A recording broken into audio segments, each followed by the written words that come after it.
Now, close to 3.5 million additional passengers travelled through Dublin Airport last year, bringing overall volumes to a record 25 million. Double-digit growth is expected again this year, pushing numbers to the 27 million mark and triggering construction of a new runway at the airport. But according to Tom Barrett, Director of Hotels and Leisure at real estate agent Savills, this enormous traffic growth is leading to another challenge, or perhaps an opportunity. And Tom Barrett joins us now in studio. Tom, this growth at Dublin Airport, huge surge in recent years and is continuing. Shortage of hotel rooms? Yes, Vincent, we're reaching that point now. There was a lot of hotel rooms built at the airport in the 2000s, and for a period of time business was very tough there, and the airport numbers dropped back to something like 17 million. As you said, up to 25 million passengers through the airport last year. I think it was about 17% growth. That's happening again the first quarter this year, so there were 5.5 million people came through Dublin Airport in quarter one.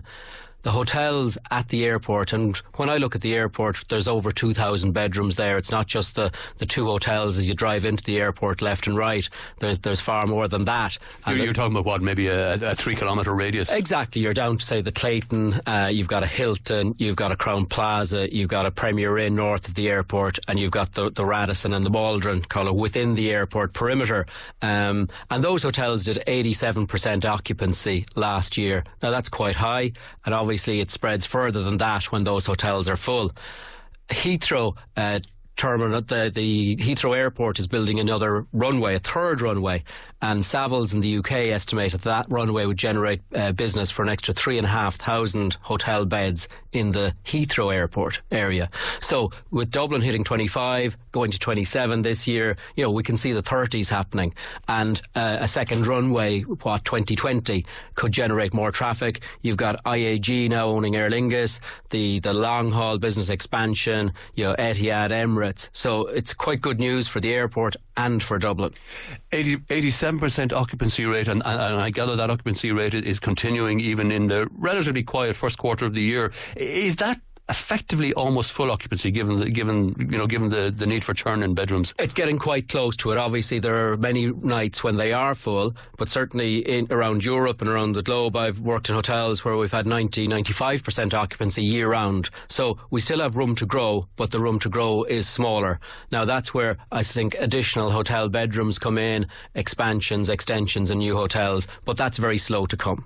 You've looked at a radius of around 3 kilometres around the airport, but Dublin Airport is slightly different than a lot of capital cities in that the airport is relatively close to the city centre, about 6 or 7 kilometres, and despite all our moaning about traffic, you can get into the city centre pretty quickly on public transport or other ways.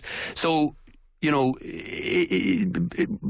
we be looking at that closer radius around the airport? Should we be looking at the greater Dublin area? Or is there a type of passenger that wants to stay pretty close to the airport? I think you're right. We're fortunate Dublin Airport is close to the city and the port tunnel is great. Metro or transport, a rail link would be fantastic in time. But the airport does generate its own business. When you look at people who come to corporate business in Dublin or events, you generally like to be quite close to it. So, the distances you talked about are quite large relatively for hotel stays. And obviously the airport itself generates a lot of business. There's a lot of people working there. There's a lot of corporates that spring up around airports. And you can see the DAA, their plan for office blocks and airport city, etc., how a lot more occupiers will be there. And they generate business for hotels, along with leisure customers, obviously. Now, you mentioned the DAA. The DAA has planning permission itself for a near 500-bedroom 4-star hotel on the campus near Terminal 2. Are you surprised that they haven't started moving towards building this if the market is as tight as that now?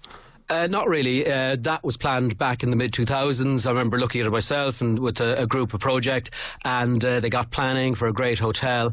But then obviously the downturn, there was no need, and the cost versus the reward.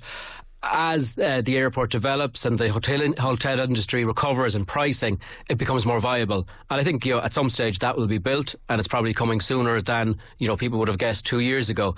But if you look at Dublin and city centre, where trade would be stronger and higher rates, there's no cranes in town really. There's one crane on a hotel site, effectively a new hotel, and there's an extension, and there's one out on the M50. Tom Moran is adding bedrooms, but they're largely extensions, and I think that'll happen first at the airport.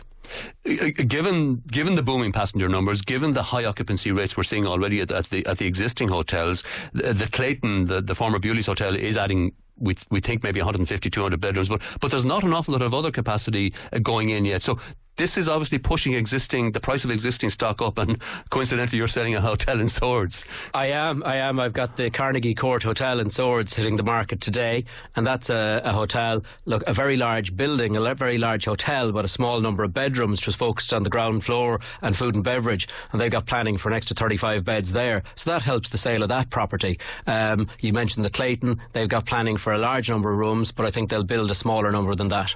Briefly, would you expect to see planning applications for more hotel rooms coming into that general area pretty quickly into Fingal County Council? There are planning applications in there already that have been there for years and are unbuilt. I think some of those will get used or reactivated first. Tom Barrett of Savills, thanks indeed for joining us. Coming up